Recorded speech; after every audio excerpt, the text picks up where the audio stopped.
The following is a presentation of CBC Sports.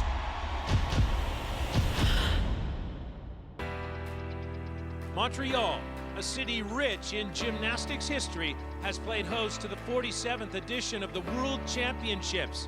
500 athletes from 80 countries at the Olympic Stadium. All came here with the hope of becoming a world champion. Today, the men take flight in the explosive high bar final. Who will be Lord of the Rings? Plus, Canada's top gymnast, Ellie Black, rivets the attention of the home crowd with precision, grit, and skill on the way to a breakthrough podium finish in the women's all-around final.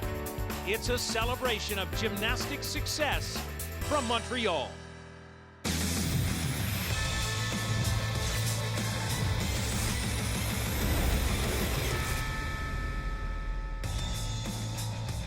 Road to the Olympic Games is brought to you by RBC, proud supporter of the Olympic movement in Canada.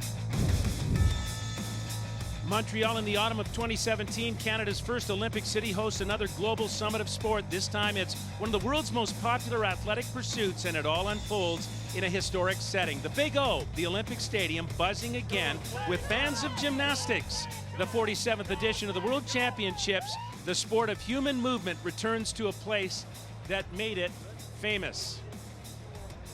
Hello, everyone, and welcome to Montreal, the Artistic World Gymnastics Championships on CBC. I'm Scott Russell. Gymnastics on the first Olympic program, 1896 in Athens, Greece. It's a difficult sport. Few of us can do it, but we marvel at those who can. And Montreal loves gymnastics. It first hosted the World Championships in 1985. The venue was the cycling velodrome, converted for gymnastics, and there were plenty of great performances. But the love affair really began 1976 at the Olympics here in Montreal, at the Montreal Forum. Great characters, Sukahara of Japan, there was Andrianov and Corbett of the Soviet Union, and of course, the great 14-year-old Romanian Nadia Comaneci, all those perfect tens. Montreal was the focus of international gymnastics at the time. Brenda Irving in 2004 Olympic champion Kyle Schufelt. No two ways about it. Montreal has risen to the occasion again for gymnastics. Well, just look at the crowds here. 3 straight sellouts, Friday, Saturday, and Sunday, and that speaks volumes as to what not only Canadians, but Montrealers in particular, how they feel about the sport of gymnastics. And Kyle, there's a legacy piece here. When kids see this, they get turned on to the sport. They absolutely do, and every time a Canadian walks out here, the crowd explodes. It is going to inspire that next generation. Success breeds success, and Canadians have had a great performance here. Great competition here. The individual all-around titles hotly contested. Let's take a look at the winners. On the women's side, 16-year-old Morgan Hurd of the United States. The Americans have now won 5 in a row for Hurd, her first World Championship appearance. On the men's side, Zhao Ruteng of China. Kohai Uchimura had won 6 in a row, but was injured in qualifying. Ruteng of China takes it, the first Chinese since Yang Wei back in 2007. All right, the individual all around. We have to talk about a Canadian who made an impact here. That's Ellie Black. Well, she wins the silver medal, the first Canadian, male or female, to win a medal in the all-around competition at the World Championships. And Kyle, I wonder what sort of ripple effect that's going to have on gymnastics in Canada. Well, Canada has had wonderful representatives in the all-around. You think of Stella Ume, Yvonne Tusak, Kate Richardson, just to name a few. But Ellie Black is the first one to be able to crack into the podium. And I think every young woman who's doing gymnastics right now in Canada is going to think, you know what, maybe I can do that too. Maybe I can be the next World Championship medalist. Halifax, Nova Scotia, 22-year-old Ellie Black is silver in the individual all-around. We'll have a chance to revisit that competition later in the show and to speak with Ellie herself at length. Meantime, on the show today, it's all about the strongmen of gymnastics. We've got the rings, the parallel bars, and perhaps the most explosive event in the sport, that is the horizontal or the high bar. And let's take a look at that first, discuss it. The great German ace, Fabian Hambuchen, the Olympic champion, has retired. This is wide open. It is wide open, and you also, the Kohei Uchimura, who is the reigning world champion, he is not here. He's injured. So that really leaves the favorite, in many people's estimation, to be Epke Zonderland, the Dutchman. He won the world title a couple of years, and also the Olympic title in 2012. So the field here very deep and very very experienced. Yeah, I think Epke is the one to win the Flying Dutchman, but I'm really interested to see David Belyavsky from Russia. He fell in the all-around competition. He had that title in his hands. He could have been the world champion, and he fell on high bar. So I'm interested to see how he will respond and redeem himself here today. We're going to reach for the stars here at the Olympic Stadium in Montreal in the men's high bar. But up first, we'll talk about the still rings. It's got a language all its own. The Giant, the Maltese, the Iron Cross. Translation, the rings call for strength above all. We'll return in a moment.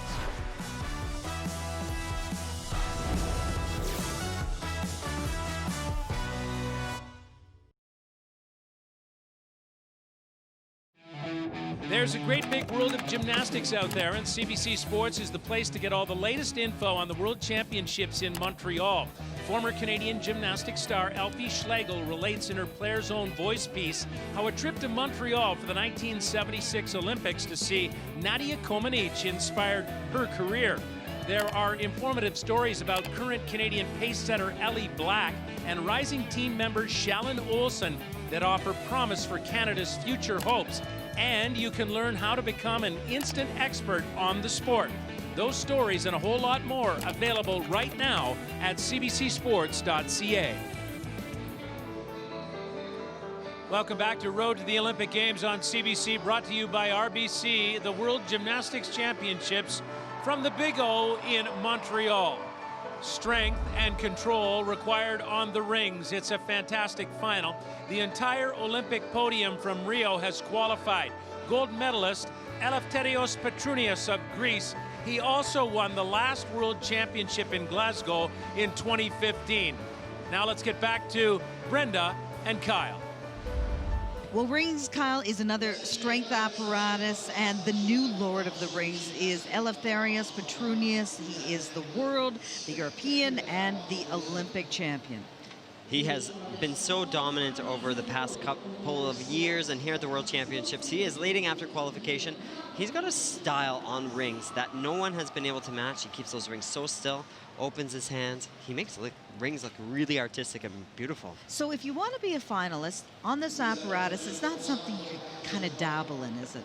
No. The all-arounders are not going to be in this final. You have to be one of those guys that has brute strength. I was looking at the results, and all of the men who made it to this ring final, they all did essentially rings. First up will be Ibrahim Kulak. And he's a big reason Turkey is having a tremendous week here in Montreal. He's a surprise qualifier of rings. And, you know, Turkey had 2 men in the all-around final and have qualified gymnasts to 2 apparatus finals. Big progress for that country.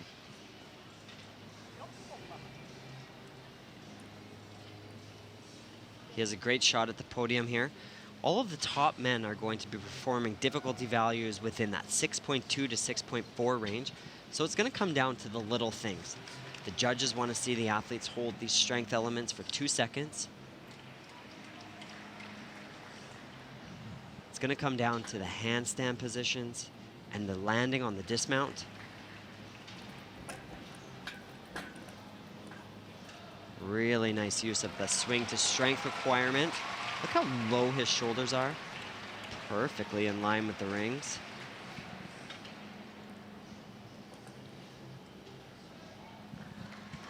Using that open-handed style, but you can see the strain on his face. Watch these handstands. The rings should be turned out. There should be complete extension. Whoa! That's a very tricky dismount to stick, and he does a good job today.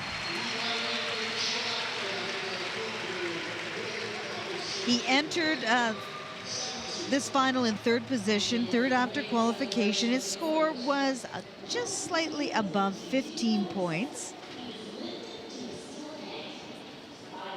The best scores this year have been around that 15.5 mark. But this was very well done. He had really nice and precise positions, like in this iron cross. Look at his wrist to the shoulder. We don't get to see his face there, but he was showing some strain. The judges don't deduct from that, but from a viewer perspective, that shows that he's working a bit harder than what we'll see from some other people. But right there, that stuck landing, You can't get better than that. And it's a blind landing. He doesn't get to see the floor until it hits his feet. He's practiced many of those, I'm sure, in the gym since the qualification until today. What kind of athlete excels on rings? Well, if you look at the body types, really big upper body. Generally, the gymnasts who are great at rings have a lighter lower half. Their legs are a little bit skinnier. They don't have that big weight on their legs. Big score, 15.066.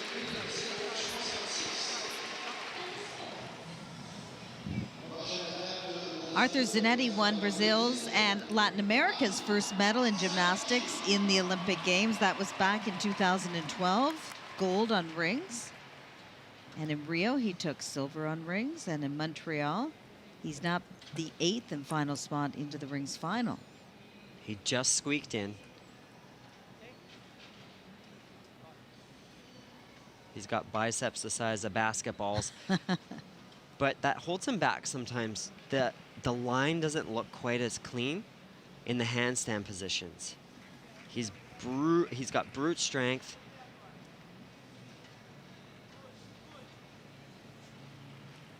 So difficult when you kip around to catch those strength skills. Gymnasts are required to do the swing to handstand position.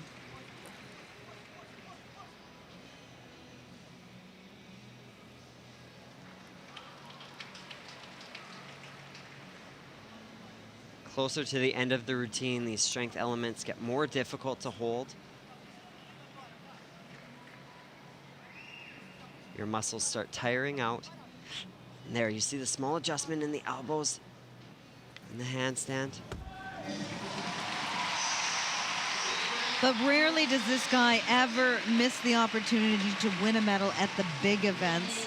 You just look at his resume: silver at Rio, gold at London, then gold in 2013 at Worlds, silver at Worlds in 2011, and silver as well in 2014. Just slides up into that element like he's pushed the button on an elevator. These guys make it look so easy. These strength skills are so incredibly difficult. The only point of pressure he has is on that rings. Every muscle fiber in his body has to be locked out. These athletes train these strength skills over and over, holding them for way more than 2 seconds. Sometimes they'll max out trying to hold them for 20 to 30 seconds with a coach spot. Sometimes they wear weight vests. But today's final, I believe, is going to come down to the dismount. Everyone's so close in their difficulty value. That small slide back could make the difference here today.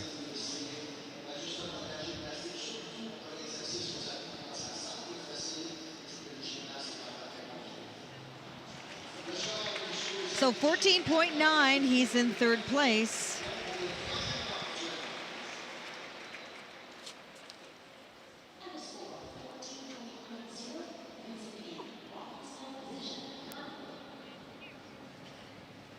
Denis Abliazid was Russia's most decorated male athlete in London at the 2012 Games, winning a couple of medals: bronze on floor, silver on vault, and then in Rio, he won 3 medals. And one of those medals was bronze on rings. Now, he has great air awareness. A lot of the gentlemen who are competing in rings, they're not naturally gifted in terms of their air sense. His dismount is a big one, and it's what sets this routine apart.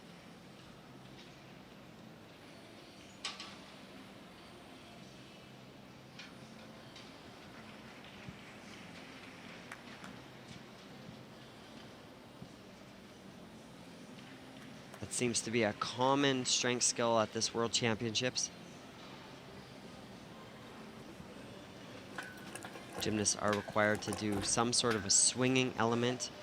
Those double front flips through are his.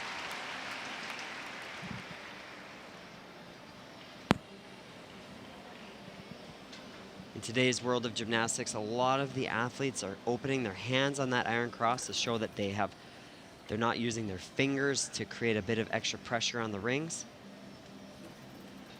But as I mentioned at the top, his dismount is phenomenal. Double twisting, double back. Nicely done. And at these World Championships, Kyle, this is the only apparatus he has decided to compete on. So all of his attention focused squarely on rings, no distractions.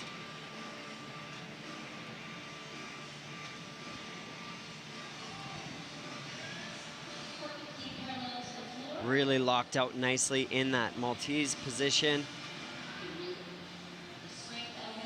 Rolls through to the cross. If I'm being ultra critical, that is a little bit high compared to what we're going to see from our world and Olympic champion Eleftherios Petrunius. But the dismount is the biggest one in this competition. He does that giant swing to the handstand and then a double twisting double back. We get a nice look at it here. 2 flips, 2 twists in the straight body position. Only one gymnast over 15 points, and that is Ibrahim Kolak, our leader at the moment. Well, Dennis had a 15.3 in the qualifications. Has a slight advantage because of that big dismount over the other competitors in terms of difficulty.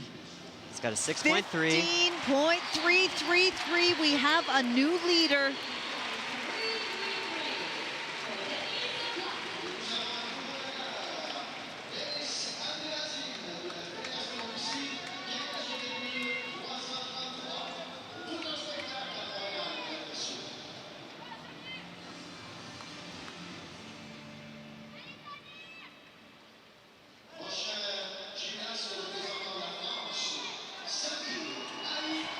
Samir Ait Saeed is a ring specialist, qualified in 4th position. A lot of people, Kyle, remember the horrific vault injury suffered in Rio. It's a video which went viral. Yeah, it was the video that you didn't want to watch, but you watched on the vault at the Olympic Games. He landed and he did do a very bad fracture to his leg, but he's here at the World Championships in the final. Of course, missed out on that final in Rio because of the injury. Had qualified to rings, but had to withdraw.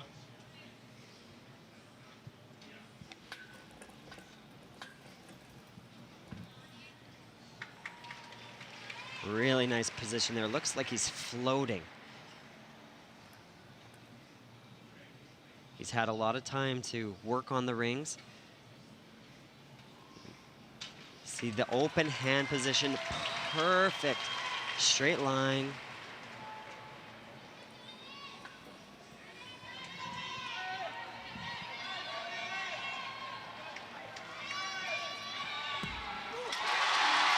Samir Ait Saeed. Wow.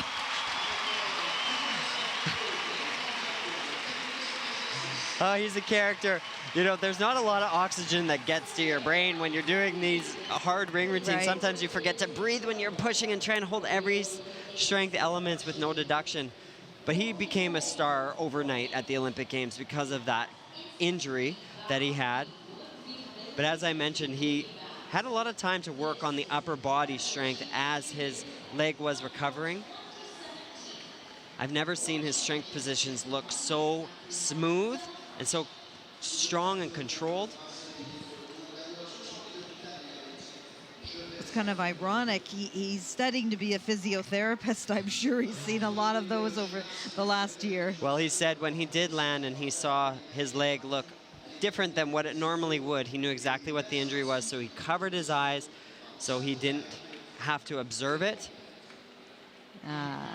But he also said that after Rio, he didn't want that to be the end of his career. He wanted it to be the midway mark. He's really focused on winning a medal in Tokyo. He wants to be there in that final. Yeah, he doesn't want that to be the last thing that the gymnastics fans remember about him. 15.258. So he moves into 2nd place. But still with the leader, Dennis Abliazine. So here is Eleftherios Petrunius, the man to beat on the rings. He's the reigning Olympic, world, European champion, and pioneered the open hand style of ring strength.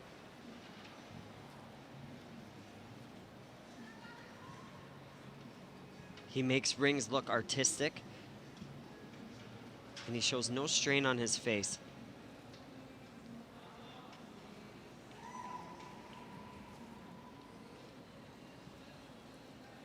See those open hands.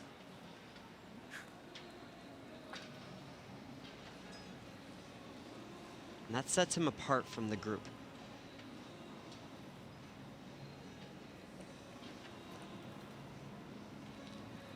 Such amazing control on the handstands.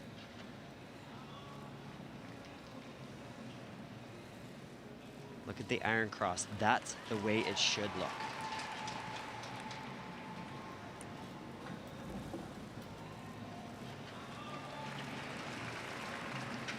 Little lift of the head, just to show it off. Now he is one dismount away. Wow. And that is why he is the new Lord of the Rings.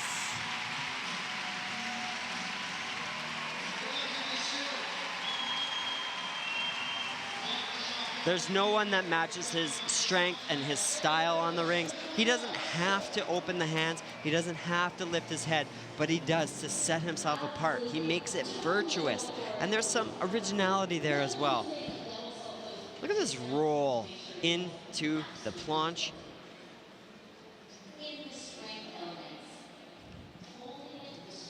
He had nice open shoulder lines in the handstand. The rings are barely moving. In the iron cross here, you see that open hand on the left. There's no shake, there's no strain in his face. Swings into the iron cross. This could have opened the door slightly. He wanted and needed to stick that landing cold. Does take the small shuffle forward. If it was up to me, I would say the world title should be his. But we'll have to leave it in the hands of the judges. He had a big score in qualification, 15.4.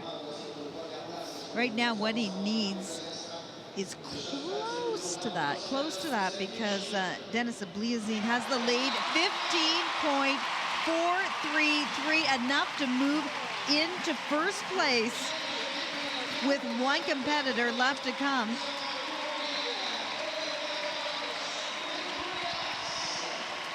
So Petrunius with the lead, just a 1/10 of a point ahead of Dennis Abliazine. But a great, relatively young Chinese competitor is yet to come here.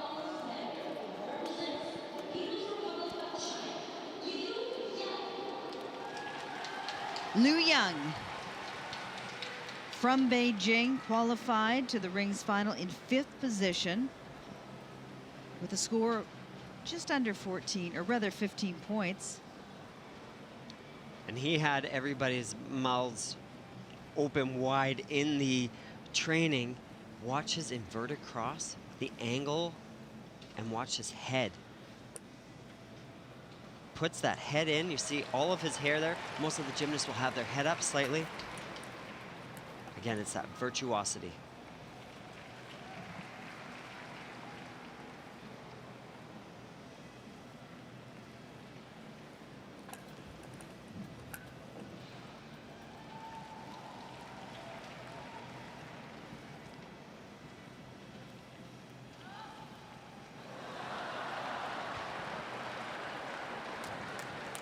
Does a little adjustment to the side. I've never seen him do that. The crowd is reacting.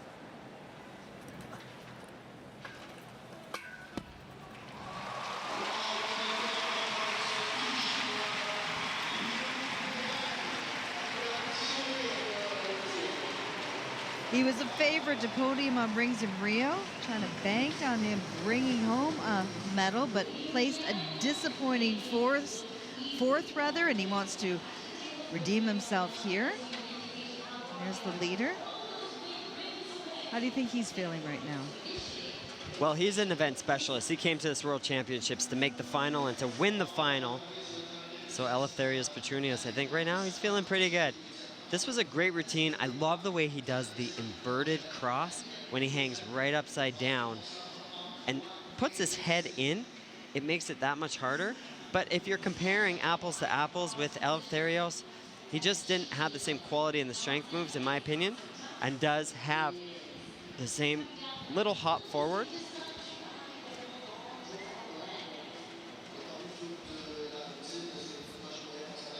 He came into this competition after qualification in 5th spot. 14.8 was his score, 15.266. So he will finish in 3rd place. So that means the new Lord of the Rings is still Lord of the Rings. Eleftherios Petronius with another world title, this one in Montreal. He's really establishing himself as a Lord of the Rings. You have people like Yuri Keki, like Chen Yibin. He's winning so many titles back to back. Every competition this man walks into from this point forward, he's gonna be the one to beat. Then we have Denis Abliazin. He finishes with the silver medal, and Liu Young takes the bronze. Scores were pretty close, pretty close. But the Lord of the Rings, the man from Greece, Eleftherios Petronius. The final results on the men's still rings. The Olympic and world champion Eleftherios Petronius wins again, back-to-back world titles for the Greek gymnast. Denis Abliazin of Russia takes silver. Liu Yang of China sneaks in for the bronze medal. Here's Perdita now with the world champion. I'm thinking they named a movie after you. It might be called Lord of the Rings. Congratulations, Eleftherios. How are you feeling after your victory? Thank you. First of all, I'm super excited. It's the second title, the world title in a row. So that was the goal. I had a hard time in during the summer because of my shoulder, and I tried really hard to come back. Imagine I touched the rings at August first time, so I was running to catch these worlds, and after Rio, I'm super excited. It's exactly what I wanted. Congratulations. Thank you very much. When we return, one of the most accomplished American gymnasts of all time, Olympic champion Bart Conner of Oklahoma, drops by to reflect on the state of the sport and the World Championships in Montreal, when Road to the Olympic Games continues.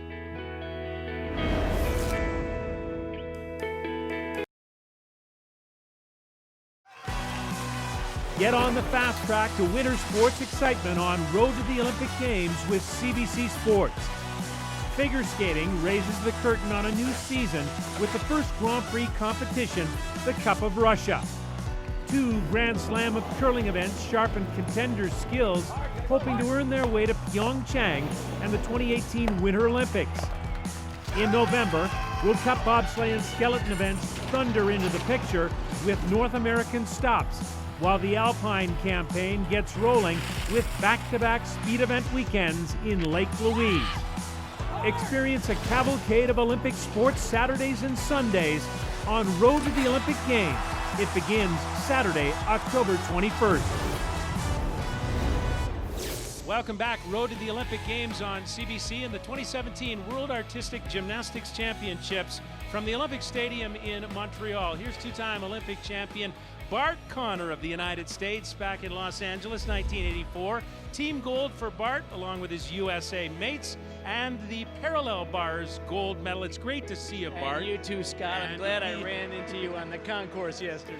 Yeah, great to be here at the World Championships. Listen, let's talk first of all about Kohei Uchimura. He couldn't win his 7th all-around World Championship because of injury, but I want to talk about the impact that this guy continues to make on the sport. Well, as you know, because you've been covering this a long time, Scott, he really is the greatest male gymnast in the history of our sport. I mean, right in the middle of this era, we're seeing our Michael Jordan, our Pele. I mean, he's that guy. And the thing that I love the most, not only is he has a beautiful artistry as well as his high level of difficulty, but all the other gymnasts from all the other countries, they basically bow down, because when he's performing, I don't care where, even if you're a competitor, you have to acknowledge he's perhaps the greatest that ever lived, and so give him his due. And he'll be back for 2020 and the Tokyo Olympic Games at home. There's no doubt about that. Hey, listen, the American women keep on coming. Simone Biles is not here in Montreal, but then there's Regan Smith. But I want to ask you about this. the continuing troubles of the Romanian women. Are you surprised by that, Bart? Well, I'm married to Nadia Comaneci, so I don't want to say anything too bad about Romania. Let's just say that. But no, I'm not actually really surprised. I mean, as you've seen, the brain drain out of the Eastern European countries with all these incredible coaches started leaving 25 years ago for better economic opportunities in places like the United States and Canada and the rest of places around the world. So at the same time, while our programs benefited from these expert coaches, Romania suffered. So they don't have much of a feeder system anymore, much of a foundation in the clubs to bring new kids into the program. So unfortunately, they're very thin in terms of depth, and they don't have enough people to do it. So an injury will take somebody out, and all of a sudden it's a big catastrophe. So I'm sad for the Romanian program right now because they have such obviously incredible legacy. All right, so let's talk about the positive side, and that's that 41 years ago story here at the Olympic Games.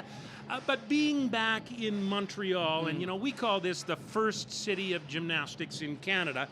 Do you get that feeling? Is it good to be back here? I mean, you're around Nadia all the time. Yeah, so I competed in '76, and I didn't do particularly well, but I was here.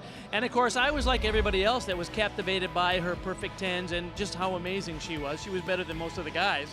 And so I do think it was really a watershed moment for our sport. The perfect 10 changed everything. And I remember one of the great sports broadcasters in the United States, Frank DeFord, and one of the great writers for Sports Illustrated, he said if she would have scored a 9.99999, she would have been just the next Olympic champion. But the 10 changed everything. And that's why we remember her 41 years later, and that's why I think there's a great deal of pride here in Montreal.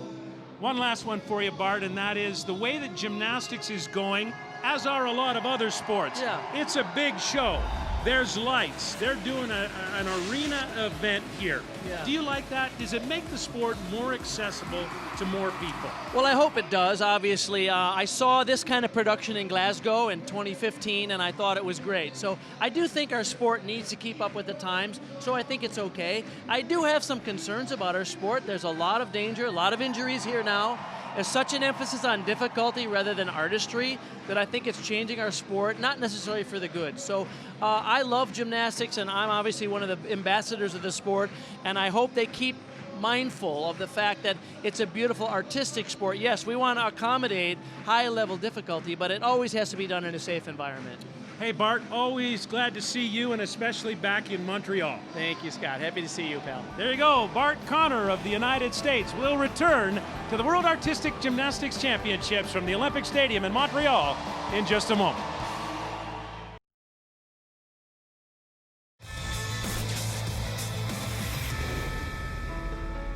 Welcome back to Montreal. Road to the Olympic Games on CBC, brought to you by RBC and the World Artistic Gymnastics Championships, the 47th edition from the Big O. Men's parallel bars, the ultimate test of balance, strength, and rhythm. Here's the start list for the final. The cream of the crop, Oleg Vernayev of Ukraine, the Olympic champion. He's had a tough time in Montreal. We'll try to salvage something. But also there is David Belyavisky of Russia, who won pommel horse silver here and P-bars bronze in Rio. Here are Brenda and Kyle.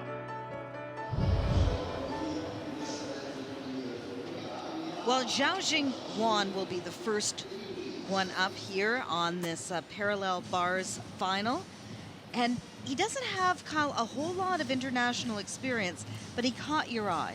Well, he caught my eye, and he caught the eye of many people here in the audience. During the trainings at this World Championships, I had 10 people tell me, this guy's the guy that's going to win. He's got such great amplitude, great elegance, and a lot of extension in all of his skills. So he really stands out. It's really important for these gymnasts to be able to prep the bars. Yes, each athlete has a different preparation style that they like. Some use salt water, some use honey, some use sugar water. Some even boil down Coca-Cola and put sugar in it, so it's really, really sticky. Yeah, everyone's got their preference, and they've been honing in on their recipe over the years. So he qualified to the parallel bar final in second position. His score, over 15 points. Now watch the extension in which he catches all of these elements. It is pretty magical.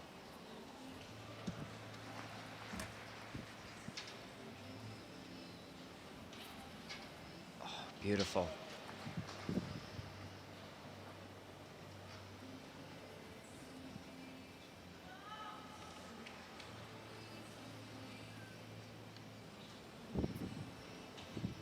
Great height. Oh, so cool.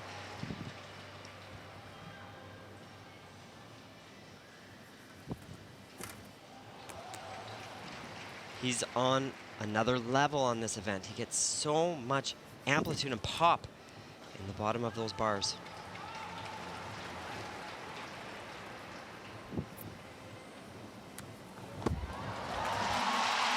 That was incredible. He held some of those elements for, it felt like 3-4 seconds. Well, the judges are looking for control on the elements that are still, like the handstands. And after the support swinging elements that ended handstand, they want to see total control and precision, like this. But this is where magic happens. He's a virtuoso on this apparatus. He gets great pop and lift out of the bottom of those bars. Look at the height and the amplitude. He did an element in this routine, that front flip, and catches and swings all the way down through the bottom of the bars. Nice kick out on the dismount, just the smallest of hops. The top score in qualification was by Oleg Vernayev, 15.466. Just to give you some idea when we see the score come up of what these competitors are looking for. He performs every skill the way that it was intended. If you looked in a textbook of what the skill's supposed to look like, there would be a drawing of this routine. That's that. Dismount, the double front half out, kicks it out, hones in for the landing. There was very few deductions in that routine. It's the little arm bends, the little hand adjustments. He had none of those. He did not open the door very much for those judges. Last year was a challenge for him. He was hampered by a foot injury, which limited his training to certain apparatus. Well, it looks to me like he had a lot of time to train on parallel bars because he is so awesome. Wow, 15.9, so that beats anything we saw in qualification by about a half a point. That topped his qualification score by 0.7 of a point. He was so good there. Here's Lin Xiaopun, the 2016 Chinese national champion, runner-up in the men's all-around competition here in Montreal. And he tasted success on parallel bars early in his career, became the 2013 world champion at just the age of 18. He was surprising in the all-around competition. He came kind of off the radar. I didn't have him on my radar to be a medalist, but he just went through the day. And parallel bars is where he started to steam ahead.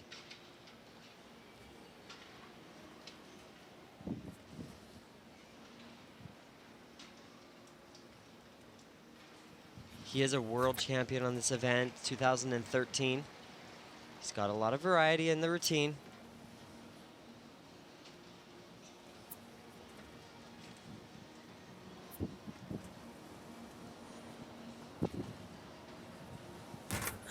Oh, there's that element again.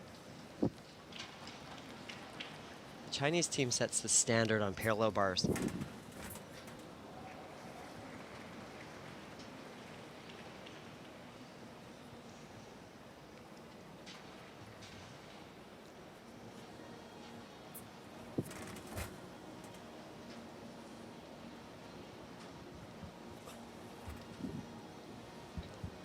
Small bobble there on the swing up. Good enough to challenge? I don't think that's good enough to challenge. I think that his teammate was way too good. Class of the field, but that is going to challenge certainly for a spot on the podium. And I'll tell you why. He had a lot of variety in that routine. He had the upper arm skills. He had the nice underbar swinging elements, good support elements, and that dismount. That's Gymnastics 101. You have to stick the dismount to make the impression on the judges. That's called a front toss from the upper arms. Look at this element. So much extension, clears 2 feet over those wooden rails.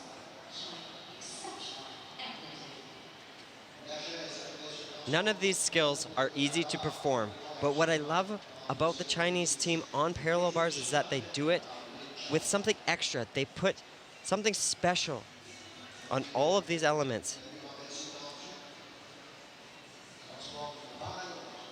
They don't just go for 100%, they push it to that 110. Giving us a little Usain Bolt there. Yeah, they like to dab. So that will move him into second place.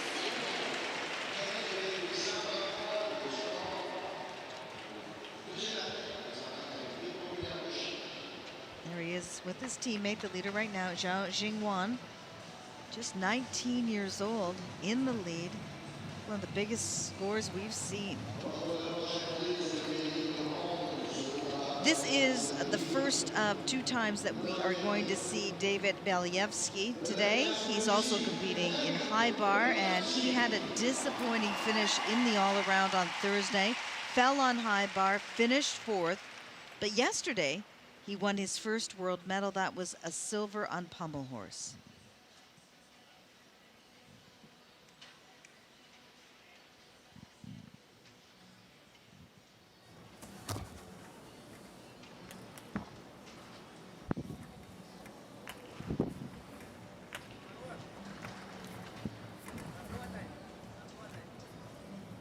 He is very good on this apparatus, but compared to the athletes from China, he doesn't quite have the same amplitude.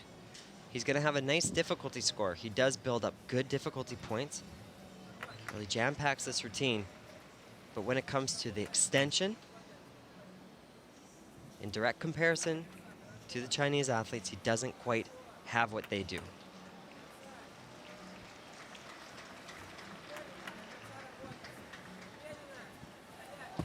But I give him a lot of credit at this World Championships. He has never looked better.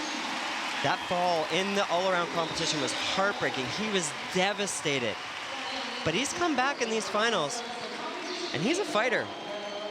The difference between what we just saw from David and what we saw from Zhao, it's more workmanlike in the way he approaches his routine and the performance. Yeah, things look a little more labored from him, and that's not trying to take anything away from his gymnastics, but when you're directly comparing yourself to the Chinese athletes who went before you, you need to have a bit more pop off those bars. Right there, he's a little bit low, whereas our Chinese athletes that we just saw are popping 2 feet off of the bars. Many gymnasts would be happy to perform this routine, and I'm sure he is here today, but it's just not in the same league as those incredible routines we saw before him. He qualified 4th to this final. His score was over 15 points. Time and time again at this World Championships, he has been sticking his dismounts. You can tell him and his coaching team have been working on honing in on those landings. They know if you stick every dismount in a competition, you're saving yourself a lot of points. Those little hops, that's what gets you. He would need a score of close to 16 points to move into the lead. 15.266 for David Believsky.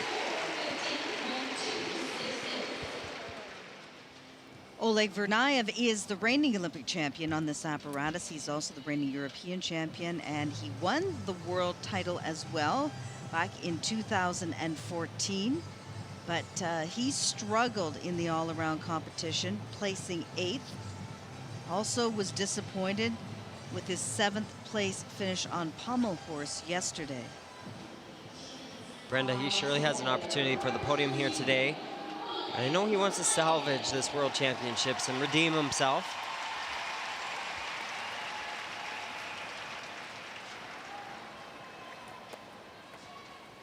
Oleg is typically very steady and very precise on this event. Also has lots of amplitude.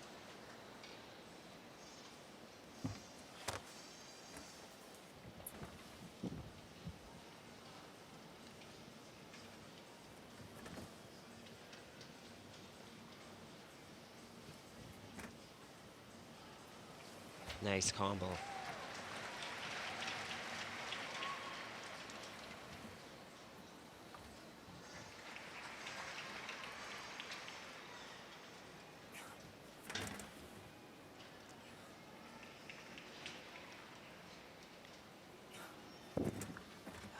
He really shines there. This is going so well.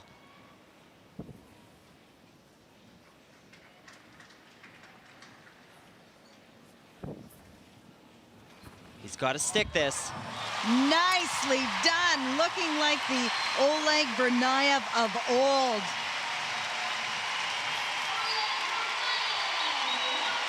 That must feel good. It has been a tough week for him here in Montreal.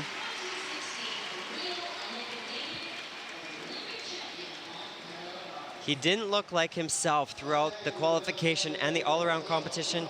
Yesterday had a fall in the pommel horse finals.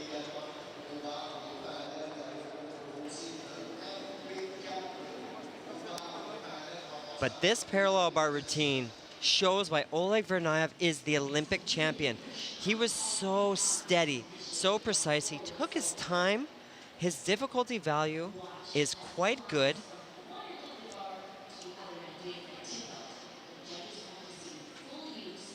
He gets amazing lift and amplitude here. Looks like a superhero flying through the sky.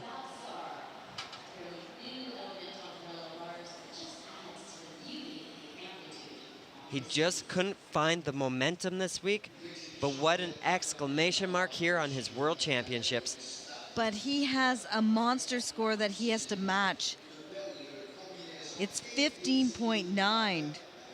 Well, he did his job. He did everything he could do. There was a few deductions, some slight flex feet, a little bit of legs apart on the dismount. He does have the difficulty value. This is his last chance for a medal here in Montreal. Oh, what? Oh, so close.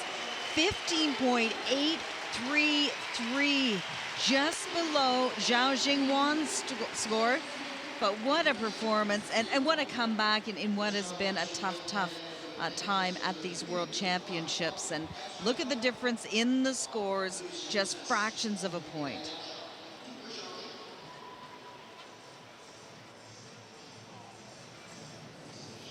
Manrique Lardouet is the last man that can knock Zhao Jingwang off his perch in first place.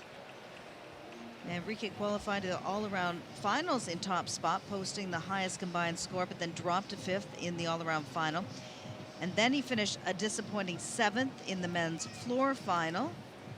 So this is his last chance for a medal in Montreal. Like Oleg Vernayev and David Beliavsky trying to erase some bad memories of what hasn't been the best competition that he had imagined for himself. He's still a young gymnast at 21 years old. Male gymnasts tend to peak around that 22 to 24 mark.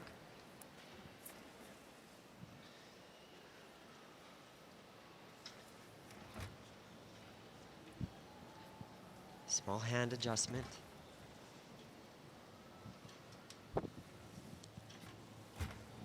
Watch those feet and the legs. Sometimes they come apart.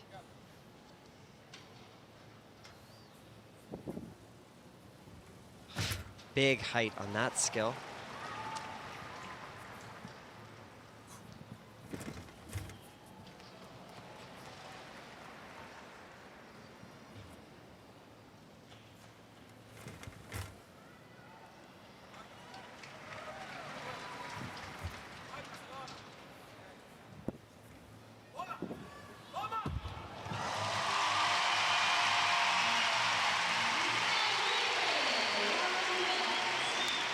Big things were expected of Manrique Lardouet here in Montreal. A lot of people thought that he could win the all-around title. He had little mistakes all along the way on Thursday. Your thoughts on that parallel bars routine? I thought it was very good. There was a few errors at the beginning where his legs did slightly come apart, and those judges are being so nitpicky in this final. See, there was a slight flicker of his toes, the little small adjustment with his hands. Remember, these athletes are under the microscope here in the finals. It's only them. Manrique is dynamic. He is powerful. He has a wonderful repertoire of skills. Now he needs to hone in, and he needs to polish them up a little bit. I enjoy watching him. He's exciting.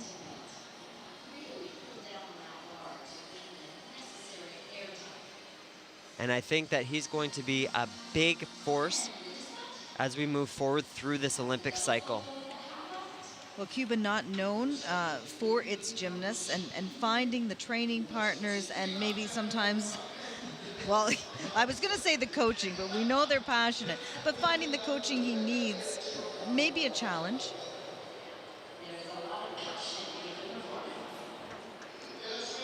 Cuba has a talented pool of coaches and athletes. Just short of making the podium here in Montreal. But the winner, Zhao Jing Wang, the 19-year-old, China has dominated this event, winning now 24 medals on this apparatus. Scott? Huge score for 19-year-old Zhao Jingyuan of China. 15-9 for the gold medal. Silver to the Olympic champion Oleg Vernayev of Ukraine, less than 1/10 back. And bronze goes to the Russian David Belyevsky, who's had a great world championships here in Montreal. Representing Canada, Elizabeth Black. Here's Ellie Black. She has the crowd in the palm of her hands.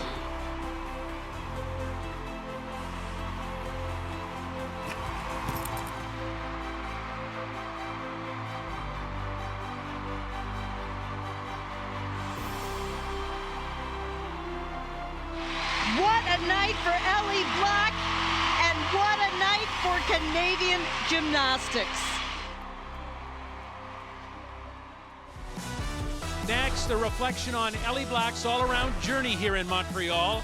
She's a Canadian gymnast who's broken barriers and established herself as the greatest female gymnast in the country's history. We'll return to the Big O and the championships in a moment.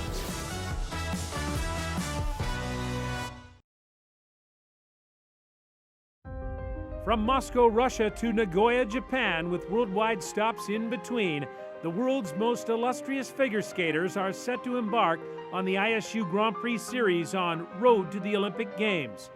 World Ice Dance champions Tessa Virtue and Scott Moyer of Canada lead the charge for a select field of aspiring Olympians working their way towards Pyeongchang following the Grand Prix final stop in December. Grand Prix figure skating on Road to the Olympic Games begins Saturday, October 21st, with the Cup of Russia at 4 p.m. Eastern.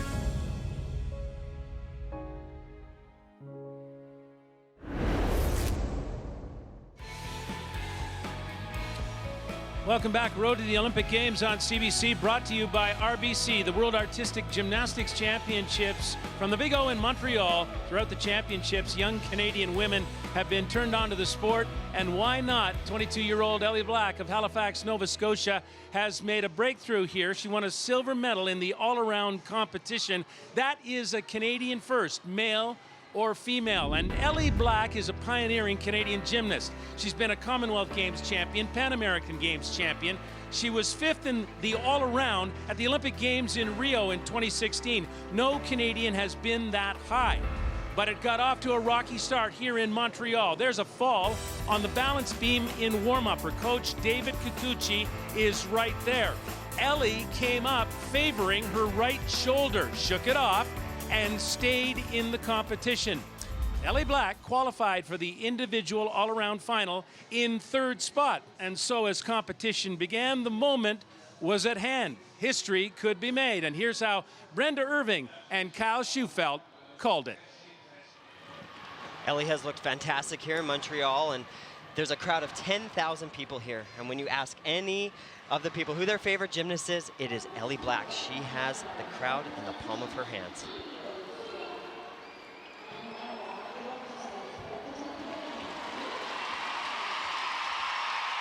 And we will see Ellie in the vault final this weekend. She had the 6th highest score in qualification. This is a good place for her to start.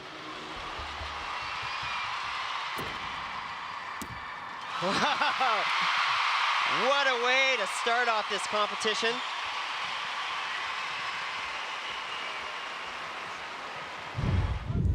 The first combination is key for Ellie Black. She'll mount on that low bar, fly up to the high bar, and then she has a big release skill right away. If she can catch that, the rest of the routine is quite easy for her.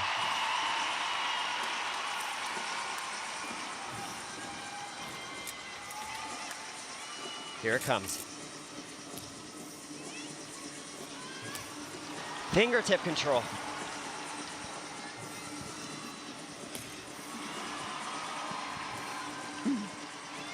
And a big combination right to the low bar.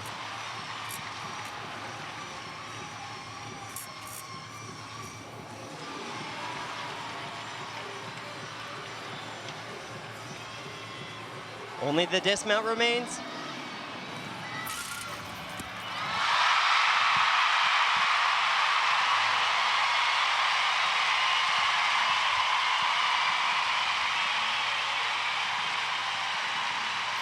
Response from this crowd in Montreal. That was a tough one for her, but she got it done.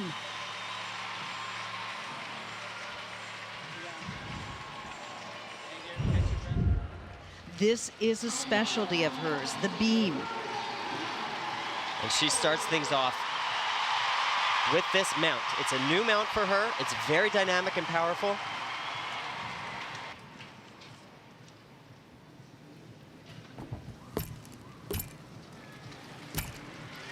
She's on.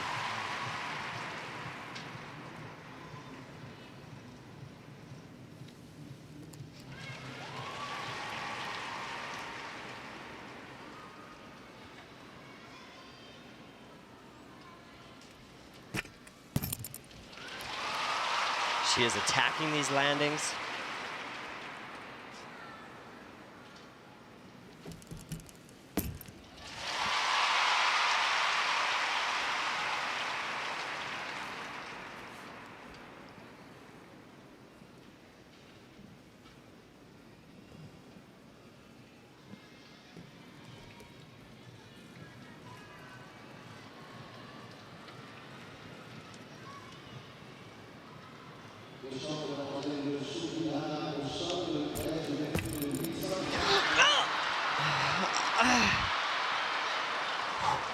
Good fight.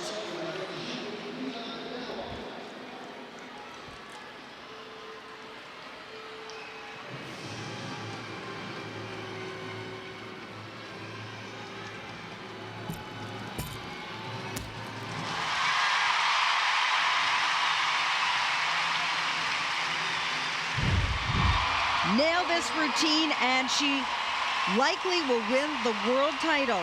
She had a 0.2 of a point lead heading into this rotation over Morgan Hurd. This is a new routine for her. It's very dynamic and powerful.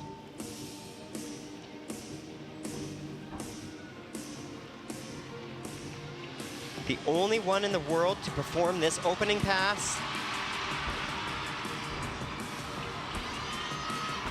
Awesome.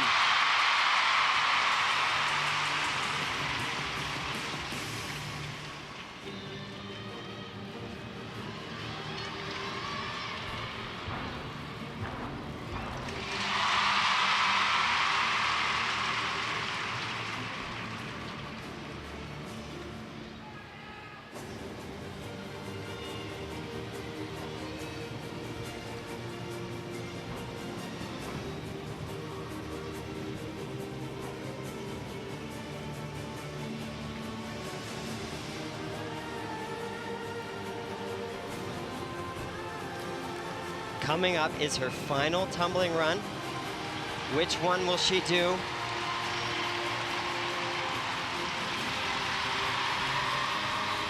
Going for the easy and secure pass, the double twist.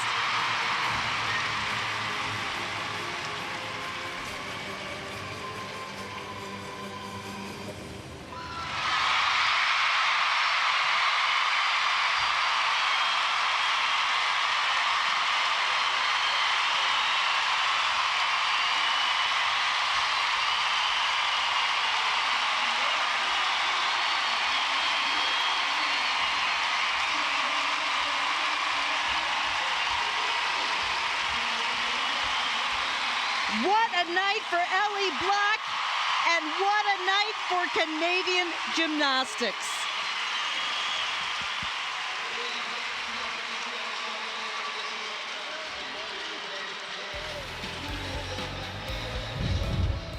Yes, it's been quite a journey for 22-year-old Ellie Black here at the World Championships in Montreal. Historic silver in the individual all-around competition. Very close fourth in the vault. She qualified for 3 event finals. 7th in the floor exercise, 8th in the balance beam. She's been one busy gymnast for Canada here at the Big O in Montreal. And here in studio is Ellie Black of Halifax, Nova Scotia. Are you tired? I'm still ready to go. I feel like I'm still needing to do stuff, but yeah, I'm going to take a nice rest after this. You know what? You've had such a tremendous reception here in Montreal from all of the fans, particularly the gymnasts, the young gymnasts from around the country. What's that meant to you as you competed here at the World Championships? It's just been amazing. Like, I can't even put into words how thankful I am for everyone who came out, brought their kids, everyone who was supporting us, was able to come out and watch us on the world stage. It was just one of those competitions that you get once in a lifetime. So I'm going to remember that forever. So just a huge thank you for all the support we've had this weekend. You know, throughout we saw your coach beside you every step of the way. That's David Kikuchi. You guys live back in Halifax. I know you're a student at Dalhousie University. I mean, how do you put into words what a coach, what a mentor can mean to you along the way? They guide you, and they're there to support you, and they're just the reason we're able to do what we're able to do. And so I'm very thankful for David Kikuchi, my coach. He's been there every step of the way with me. My other coach, KG Yamanaka, he was in the crowd watching. I think he watched event finals. He didn't watch any of the qualifications or all around. But it was so special for me to have them both here and to have those performances.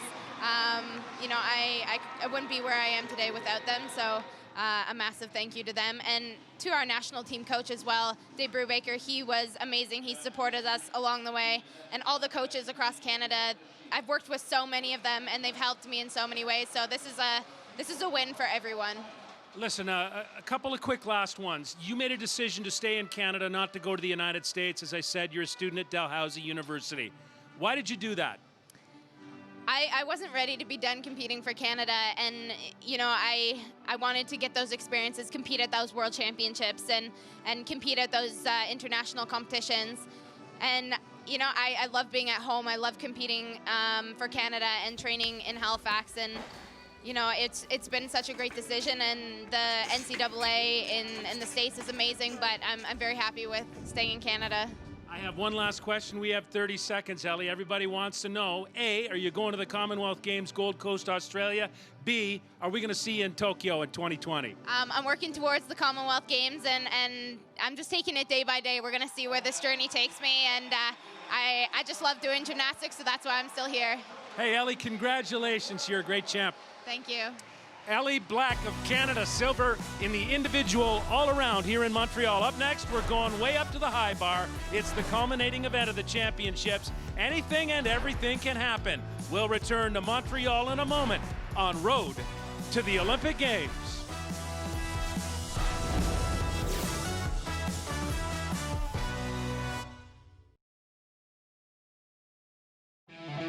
There's a great big world of gymnastics out there, and CBC Sports is the place to get all the latest info on the World Championships in Montreal. Former Canadian gymnastics star Alfie Schlegel relates in her Player's Own Voice piece how a trip to Montreal for the 1976 Olympics to see Nadia Comaneci inspired her career. There are informative stories about current Canadian pace setter Ellie Black and rising team member Shallon Olsen that offer promise for Canada's future hopes. And you can learn how to become an instant expert on the sport. Those stories and a whole lot more available right now at cbcsports.ca. Welcome back to the World Artistic Gymnastics Championships from Montreal's Olympic Stadium. You're watching Road to the Olympic Games on CBC, presented by RBC. The most explosive event in gymnastics is the men's horizontal or high bar. The potential for error is great, but a great routine on the bar can be electrifying. The final 8 includes a couple of Dutch superstars, Bart Conner and Epke Zonderland, the Flying Dutchman. One miss in this event, it's over. To call the high bar, let's send it back to Brenda Irving and Kyle Schufelt. Well, there's some great competitors in this high bar final. Who's your favorite, Kyle? My favorite here today is Epke Zonderland. He's the Flying Dutchman. He is the Olympic champion. And I think he's leading after qualification. I think he has really cleaned up his execution.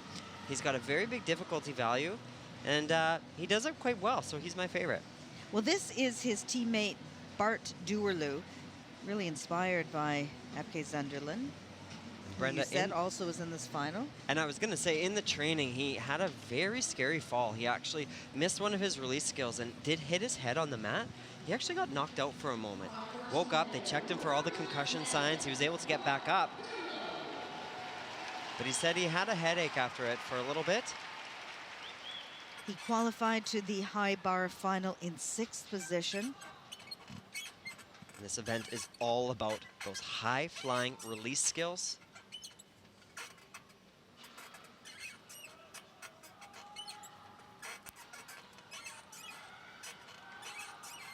Getting geared up for one here.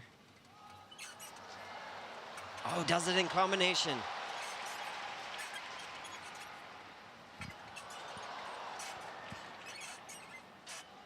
Pay close attention to the leg form when these athletes are catching the bar. That's what the judges are really looking for. They're also looking for the handstand positions. Nicely done. The first big final for Bart Conner of the Netherlands. This event is getting so difficult. These gentlemen are combining these multiple release skills that are double flipping over the bar. Off the top of his routine, he did that. It's called a Takamoto half, and then he gears up. He doesn't have a really powerful lead up into this skill, but he's got total control, catches that one with nice extension, and then connects it directly into the other release skill. Judges are really paying attention to the way the athletes are catching as well. They want to see them have very straight arms, complete extension. He came oh so close to making that final in Rio, just a couple of spots shy of the final. Well, whenever he's on the start list in a competition, you are thinking about him making that high bar final. He's always in the mix, but this event is the most risky event. It's the one where you can have your favorites and the people who you think are going to move forward, but every time they let go of that bar, there's the opportunity they aren't going to catch again, and sometimes some of the favorites fall in qualification. Well, like we saw earlier on Thursday night in the men's all-around final. Now that score is 14.2. A little bit higher than he had in qualification. A great high bar score. The top score, in fact, from the qualification was 14.433, but anything really 14 plus is pretty good. Now here's Pablo Breger, finished 12th in the all-around earlier. He's competing in both finals here today, parallel bars, where he finished 6th, and his specialty, high bar, he qualified in 2nd spot. This is where he really shines. He doesn't mess around, gets right to it.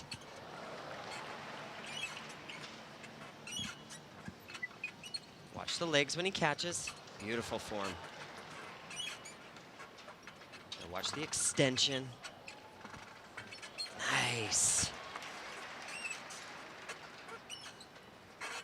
Oh, big mistake there. Needed to come over on the other side of the bar, but is continuing on. Not too big of a break in that rhythm.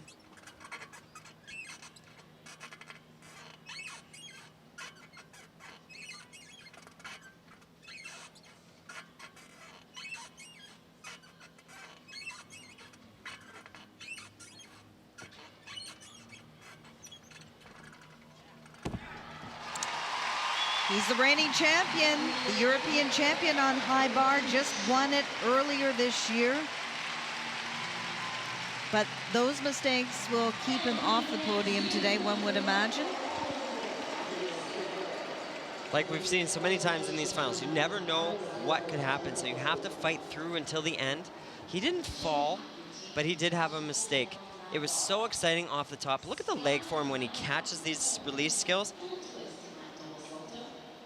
Really great extension. This was a nice combination. That's called a Tkachev, and he does another one and catches it in the mixed grip.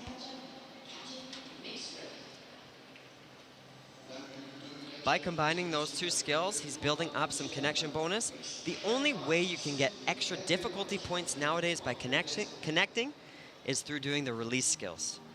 But there was a mistake on one of his in-bar elements. He wanted to come over on the other side of the bar, and he didn't make the handstand position.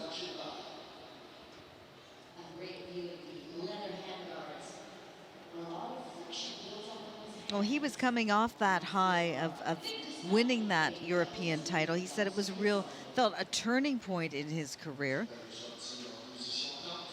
And it has been, because making this final in and of itself is quite the accomplishment and a step up for him. Well, he's the European champion, and he's eyeing an Olympic medal in 2020. He certainly has the makings for it.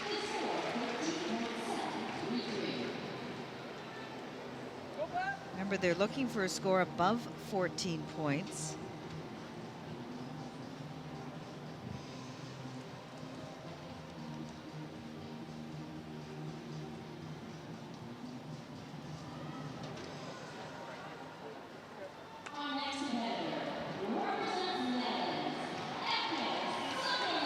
So here is FK Zunderland, the Flying Dutchman. The 31-year-old is the 2012 Olympic champion on high bar.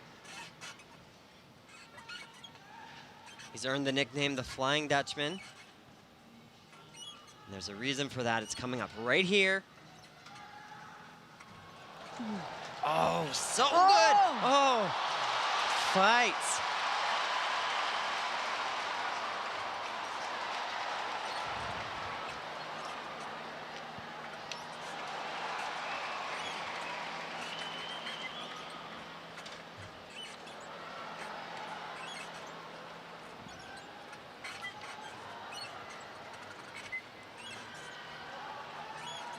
He's been known to stick these dismounts cold. Oh. He shows us why high bar is a thriller for sure. That was close. I think the entire audience jumped out of their seats during that routine. And he qualified to this final in first place. He's got such big release skills right off the top of the routine. So this is called a casina, a full twisting double layout over top of the bar. He directly connects it into another release skill. That's the double back, but you see that left hand just misses the bar. Unbelievable that he held on. Most gymnasts would have been halfway across the gym, pinging off into the balance beam. Look at the reaction. Whoa. Okay, so what's the deduction on something like that, or do you get extra points? Well, you don't get extra points, and surely there will be a small deduction, but I think, personally, I think you should get a bonus, because that is so difficult. The amount of momentum and inertia that's pulling down on the bar, to hold on with one arm with that much speed. I love his reaction at the end. He's smiling, he's going, oh, that was pretty cool. I may not win, but that was cool.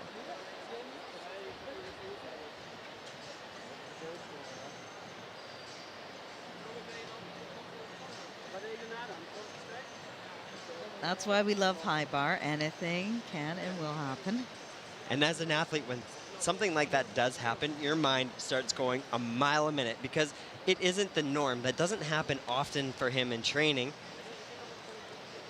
So he had to regroup really quickly and get ready for the next release skill. 14.233.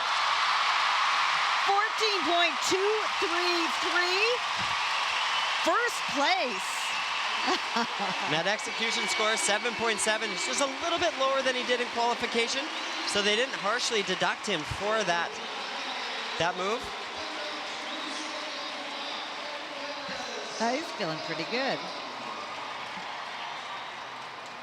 Oliver Hagel is the reigning European high bar silver medalist, but he has also had some spectacular falls in the big events, falling in the finals last year at Europeans and at the 2015 Worlds.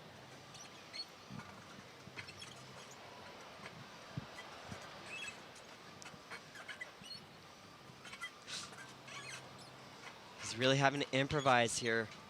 We're supposed to go over on the other side of the bar there.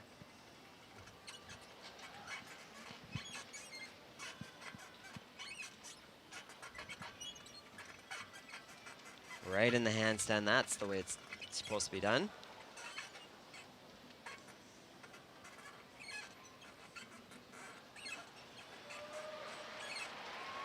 Great display of shoulder flexibility.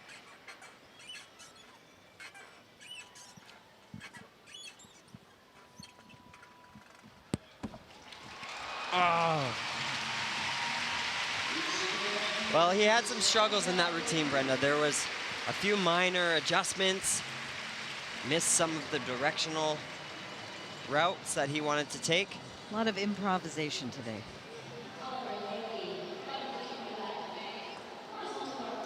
The Swiss men's team as a whole have improved significantly over the past decade. They have a lot of depth, and they are really good high bar workers. See the nice adjustment there. Those hand grips have a dowel in them that helps him hold on to that metal bar. Does catch with slightly bent arms. I've seen him look better in competition. It's best events high bar and pummels rings are his real weakness.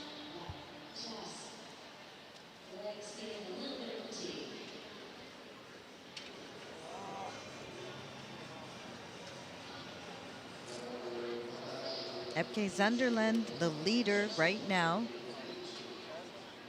Score to beat 14.233, and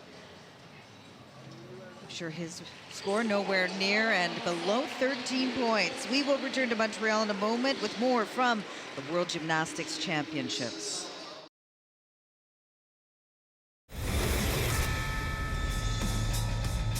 Road to the Olympic Games is brought to you by RBC, proud supporter of the Olympic movement in Canada. Epke Sunderland feeling kind of lucky now. Had an interesting routine on high bar that has the lead. Randy Leroux is from Cuba. This is really, Kyle, his first big final appearance in his career. Trains in the shadow of his teammate, Manrique Lardouet. But he can hold his own on high bar. Very dynamic and powerful. What I love about the Cuban gymnasts is the amplitude that they get on all of their skills. They really push them to the maximum.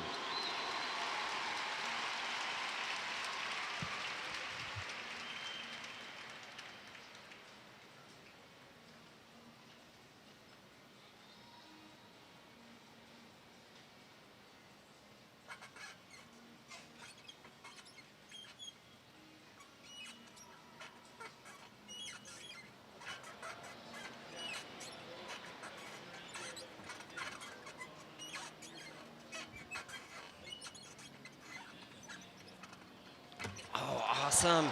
That's a full twisting to Tkachev. Look how straight his arms are when he catches. Oh, this is good.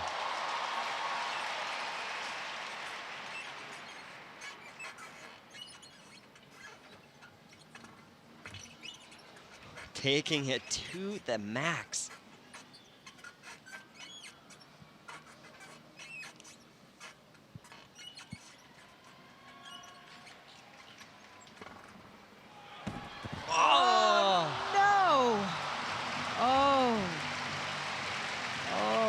Heartbreak.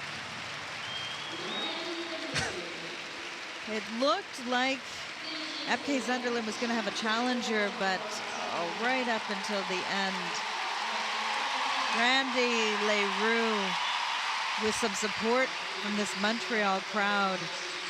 That is a tough break. The routine up to that dismount was so good. He was catching all of the release skills. This is called a to catch up, where you fly over the bar backwards and you see it again. He was catching them all with really straight arms, total extension. That's the sign of mastery. He's not afraid to push it to the limit. All three of those in connection are building him huge difficulty points. And in his mind here, he just overcooked 2 twists. It's heartbreaking when you're over-rotated, landing on the heels. Oh, that says it all. Yeah, that's a tough one. What sort of deduction will he incur for that? So a fall on any apparatus is 1.0 off that execution score.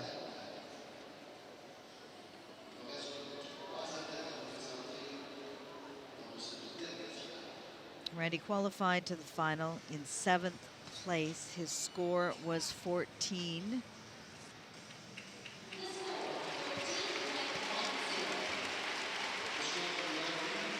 So he will not be on the podium.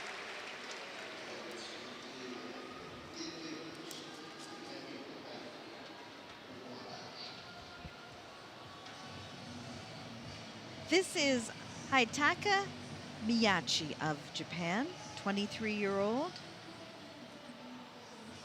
He is amazing on high bar, and he is going to attempt to get a skill named after him today.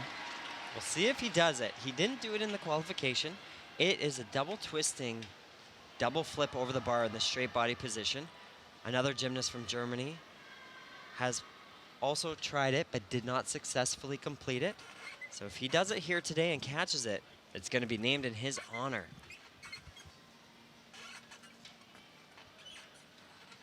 Let's see if he tries it. Does it? He's got it.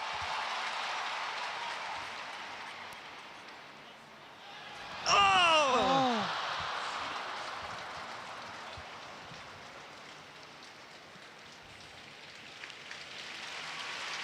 Oh, I think he hit his ear on the bar.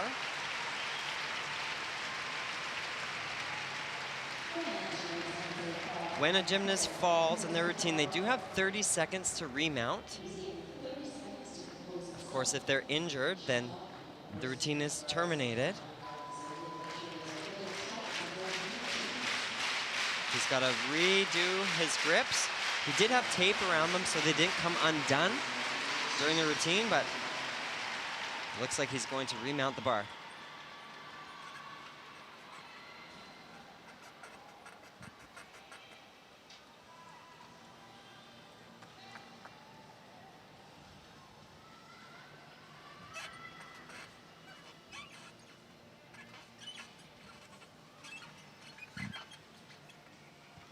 Goes for it again, and he's on. Another big release skill. Oh, he's just awesome.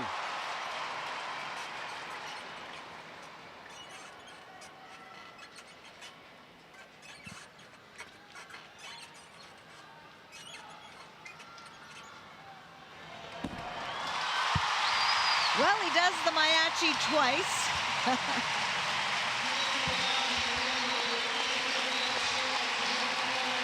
He's the first man in the world to perform the double twisting, double layout over the bar and catch it again. Forever, it will be called the Miyachi. What a heartbreak. You know what happened? He was thinking about that skill. Right. And the first one that he did was the one that he got named after him. And I think he was probably internally very excited about that. This is the one where he falls. It's in the tuck position. It's already been named after a German gymnast. It's called the Brett Schneider. Oh, so close. Armpit hits the bar and pings off. This is all about picture perfect timing. You have to be right in line to catch those release elements. But what's most impressive about him is that he got up after that fall and he threw this big difficulty, even though he knew he was out of the running for the podium. Well, this is why high bar is the last event for the men. Exciting. Anything can happen. And in a men's all-around final, it can be a game changer. Look at the beauty in that dismount. He opens it up, really creates some extension and floats it down to the floor. Well, he will go down in history. His name will forever be in the code of points now. The standard of gymnastics just keeps elevating. It keeps evolving. When Igor Kasina did the double layout with a full twist, everybody had, their minds were boggled. And now this guy's doing it with an extra full twist. Incredible. Well, the score of 13.733 puts him in 4th place with still 2 competitors left to come. Epke Zunderland, that man right there, leading the pack. It's been an entertaining high bar final so far. Tim Swerbeck qualified to the final in 3rd place, making a name for himself this year, winning medals on high bar on the World Cup circuit.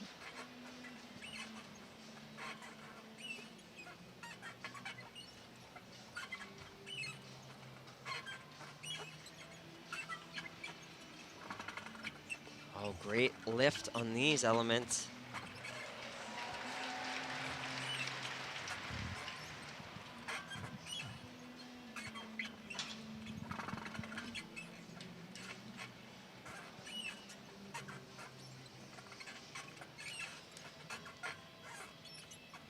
Croatia has amazing apparatus specialists. They don't have a depth to create a really strong team.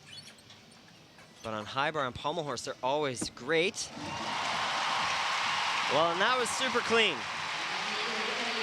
You can bet his partner, Anna Derek, is in the crowd watching this. She competed here in the women's event, represented Croatia at last year's Olympics in Rio.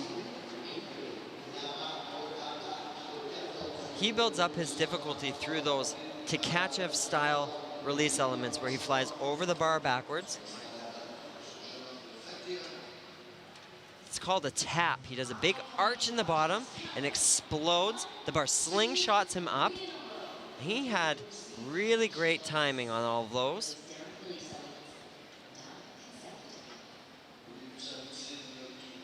This isn't my favorite routine because it doesn't make your heart jump, but it's a really reliable routine. And one that could pay off for him to here today.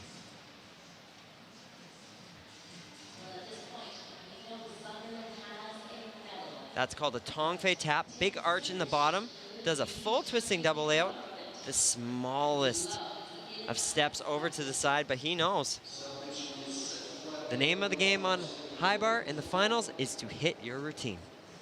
Well, do the judges have any latitude to account for like the wow factor, just how exciting, how dangerous, how risky some of these moves are? Oh! Wow. Wow. Moves into the lead. There's the wow factor. Yes, a new leader here. Bit of a surprise. Tim Swerbeck, the 21-year-old. It wasn't as exciting, but it was super reliable and very clean. And that, in today's gymnastics, that's how you win titles. Difficulty is important, but doing it well. 0.2 of a point ahead of Epke Zunderland. Now there's just one man who can take first place away from Tin. That's David Elievsky from Russia. He was leading the men's all-around competition after 5 rotations, only to fall on his final routine, which was high bar.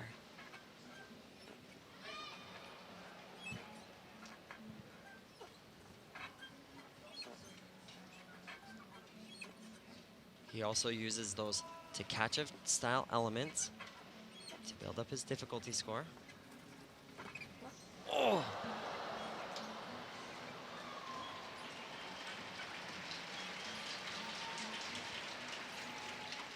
This is where he fell in the all-around competition.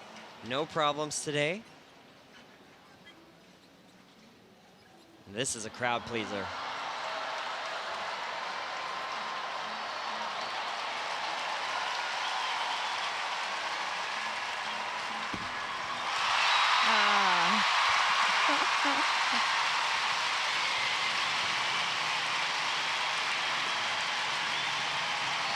Well, it was such a disappointment the other day on Thursday when he finished 4th in the all-around after having that lead and falling on this apparatus, but he won his first world medal yesterday here in Montreal in pommel horse, a silver medal, and earlier today, bronze on parallel bars.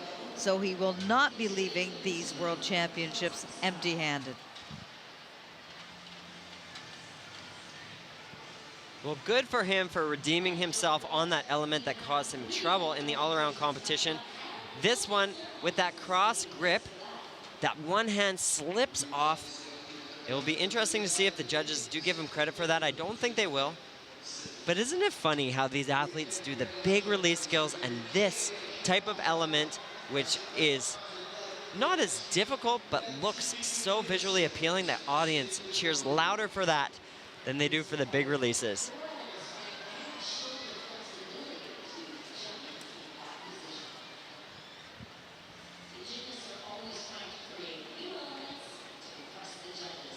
He's been very impressive to me at this World Championships. I've said it a few times, he really has never looked better. He looks so well prepared. And I think if we were to go back and track all of the stuck landings in the competition that David had, he would win in terms of a stick percentage. He did stick a lot of landings here in Montreal. And would have had that world title in the all-around if only. So score 13.533, the winner here in the men's high bar competition, Tin Swerbic of Croatia, giving that country its very first gold medal at the World Championships. In second place, Epke Zunderland, who thrilled us with his routine, and Bart Duerlu of Netherlands as well, finishing with the bronze medal. Final results in the high bar, anything can happen, and it did. Gold, Tin Swerbic of Croatia, spotless. Silver, Epke Zunderland of the Netherlands in a heart-stopping effort, double Dutch. Bart Duerlu takes the bronze medal. Here's Perdita now with the Flying Dutchman. It's the silver medalist for you here at these World Championships. How are you feeling about this result today? Well, it was really crazy because I wanted to do a different routine. But then with the second release, I almost missed it. I had it with one arm, and normally you can hold it, but I did. So I'm actually, really happy that I could finish my routine, and I'm still having a medal because, of course, my goal was the first, but this is also awesome. And how much more competing are you going to do? Are we going to be seeing you in Tokyo 2020? What can we expect? I hope so. I didn't have really good years the last 2 years before the Olympics because of my health. And this is the first time since then that I had a good preparation. So yeah, this gives me confidence, for Tokyo. But still, I just wanted to wait 1 more year and see how it goes. And if it's still going good, then I will go to Tokyo. Congratulations, Epke. Thank you. Scott? Epke Zunderland, I understand he's studying to be a physician, and he's going to be a good one. Kyle and Brenda, great World Championships, lasting impressions? Well, the standout moment for me was Ellie Black's all-around silver medal. She came into this World Championships with the pressure and the expectation of a nation on her shoulders, and she delivered. It's been 33 years since Canada has hosted the World Championships, and she won a medal here. What a magical moment. She created that, and she inspired a generation to believe that maybe they can do that too. Brenda. Well, Brooklyn Morris, that would be the moment for me in that floor final. She looked so composed and like she belonged, and there's so much upside for her.